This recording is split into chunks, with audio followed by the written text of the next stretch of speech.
Bom dia, oitavo ano, continuação do capítulo 4. O capítulo 4 termina com a Revolução Francesa, o término da Revolução Francesa e a ascensão de um rapaz chamado Napoleão Bonaparte. Bacana? Então vamos resumir a ópera. Resumindo a ópera, você vai ter três grandes atos antes de sair dos jacobinos e entrar no governo de meu amigo Napoleão. Então termina os jacobinos como? Primeiro, ao fim do período revolucionário, em 1794, o pessoal vai condenar Robespierre, que era o inventor da condenação, o grande homem do terror, e esse homem do terror vai ser condenado à morte. Então, Robespierre é condenado à morte, o grande líder do terror, o grande líder jacobino, do governo jacobino, é eliminado. Tá? Vai ser chamado essa marca aí de 9 terminador, ok? Então, termina com Robespierre. Tá, imediatamente vai ser criada uma nova Constituição. Sai jacobinos, entra uma nova Constituição. E nessa nova Constituição eles vão criar 5 diretores. Então a França agora não vai ser liderada por mais um poder absoluto e nem pelos jacobinos, mas agora por 5 homens, e esses 5 homens vão ser chamados de 5 diretores. Então é o período do diretório. Então, você tem o período do 9 terminador, período agora que elimina os jacobinos, e você vai ter agora o período da criação do diretório. Bacana? Dentre esse período, você vai ter um novo período, que é o chamado 18 Brumário. O que é o 18 Brumário? Napoleão, então, ele reorganiza esse diretório, toma esse diretório praticamente para si, e ele vai estar agora governando a França. Né? Ele é o novo líder da França. Detalhes e características de Napoleão. Primeiro, o governo de Napoleão é autoritário. Coisa maluca, a França tinha acabado de sair de um governo autoritário, da Revolução Francesa. Tanto você falou da Revolução Francesa, tudo aquilo que nós falamos, a Revolução Francesa marca o mundo, traz a democracia, traz a forma de pensar cultural diferente, supervaloriza a educação, supervaloriza a razão, supervaloriza as ciências, abandona o sentimento de dependência da religiosidade, cria agora um vínculo novo, o Estado é laico. Mas aí assume Napoleão, e ele assume de forma autoritária. E era um rei disfarçado de democrático, era um rei disfarçado de salvador da pátria. Por quê? Rei no sentido de autoritário, né? Ele começa eliminando seus opositores. Quem fosse contra o regime era eliminado.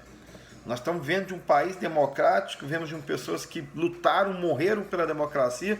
Quando se assume um partido democrático, quando se assume uma visão democrática, quando se vislumbra um mundo mais separado dessas dificuldades políticas, a Napoleão, então, ele assume da seguinte maneira: olha, eu assumo, e assumo de forma forte, braço forte, general, militar, e ele vai então eliminar todos aqueles que são opositores sem nenhum problema.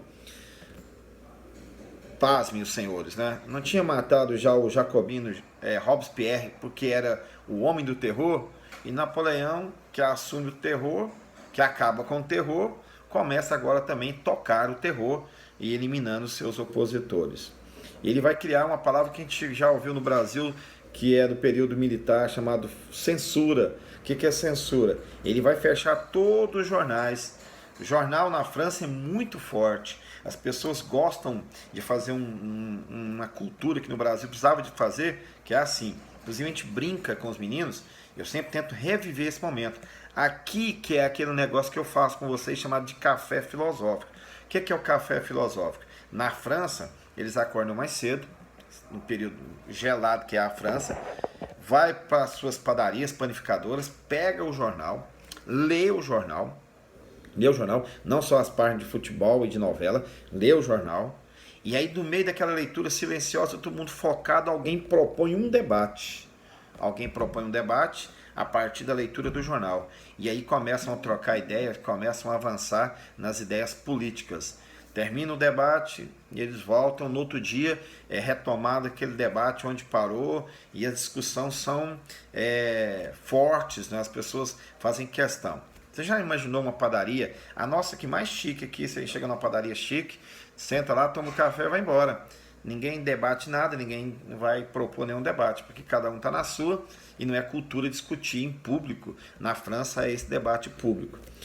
Então, eles gostam desse debate público, e Napoleão vai acabar com essa questão do jornal, porque o jornal pode falar bem de mim ou pode falar mal de mim. Napoleão, então, corta, faz censura ao jornal, fecha o jornal.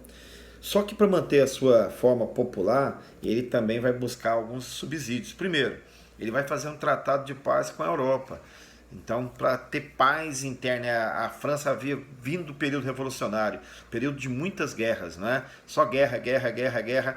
Quando não era guerra externa, era guerra interna. Então, Napoleão vai fazer um período de organização interna de paz, ele vai chamar período de paz.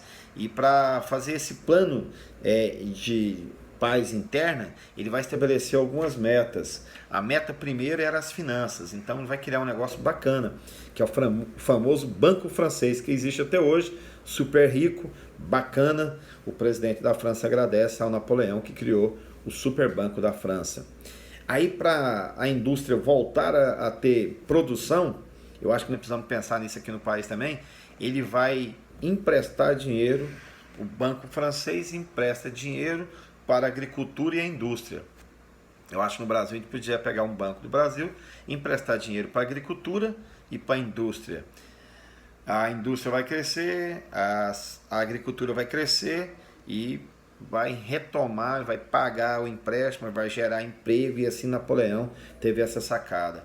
Ele financiou de forma pública, e é isso que nós vamos ter que fazer por aqui no Brasil, né? Pensar nisso por enquanto aí, é o problema do seu Paulo Guedes, não é meu.